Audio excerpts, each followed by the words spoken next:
So, hey, my name is Maria. I'm a neuroscientist, and in the next 5 minutes I'm going to present you my current data. So, oh, that was a bit too fast. So we have many different sensory organs to perceive our environment, and most of our senses we're pretty aware of, like vision or hearing. And we know exactly which sensory organ is responsible for it.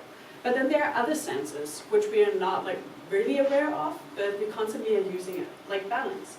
So everybody who knows what the sensory organ is, who's responsible for balance, please raise your hand now. Okay, I guess you're all neuroscientists, right? Yeah. We all had the lecture from Professor Hans Drucker about the vestibular system. So I guess most of the people, like normal people, have no idea. But it's the vestibular system. And it's located in the ear, as you see here. It consists of the semicircular canals and two oscillate organs who are sitting over there.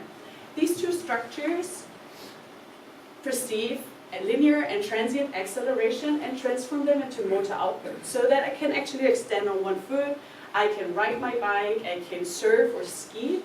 But this isn't it. Our vestibular system is constantly active, and it's working the whole time, even if you don't sense it or you're not aware of it. So, and it's also a sense which we cannot turn off. Like, if you don't want to see something, you just close your eyes. If you don't want to hear something, you plug something into your ears. But with your vestibular system, it doesn't work. You cannot turn it off.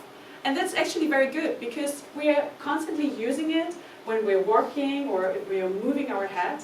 One example is if I'm focusing one person in the audience and I'm looking at you and I'm moving my head to the left and to the right, a very important reflex is active, the vestibulo-ocular reflex. And this means that during my movement of my head, this vestibular system senses the acceleration of my head movement and transforms it into a motor output on the level of my eye.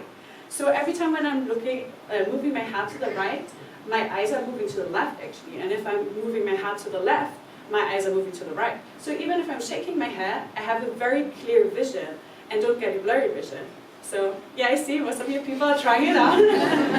You see, it's very important and you haven't noted before.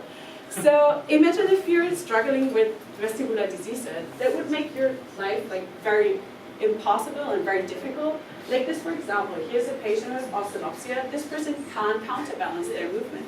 So that makes easy tasks like just walking around and looking at a sign or driving a car and looking at a sign almost impossible. So it's very important that we find medication to help these people, to treat them and to improve their lives. So one of these drugs is 4-aminopyrimidine, or short 4-AP. It's now used for decades already, and it helps for upbeat and downbeat nystagmus and for episodic ataxia type 2.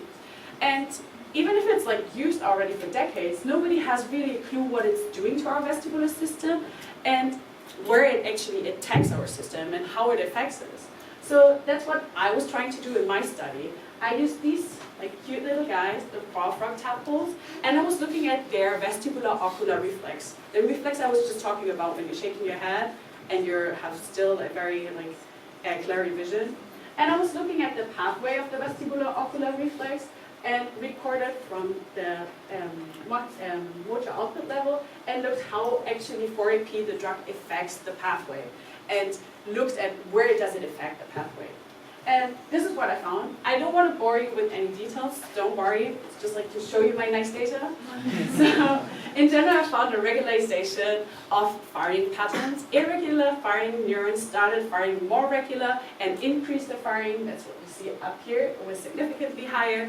And also I could see some bursting events, very short firing in very small intervals, and they occurred regularly too.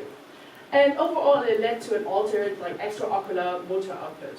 So now we know what 4-AP does to the system, but where does it affect the system?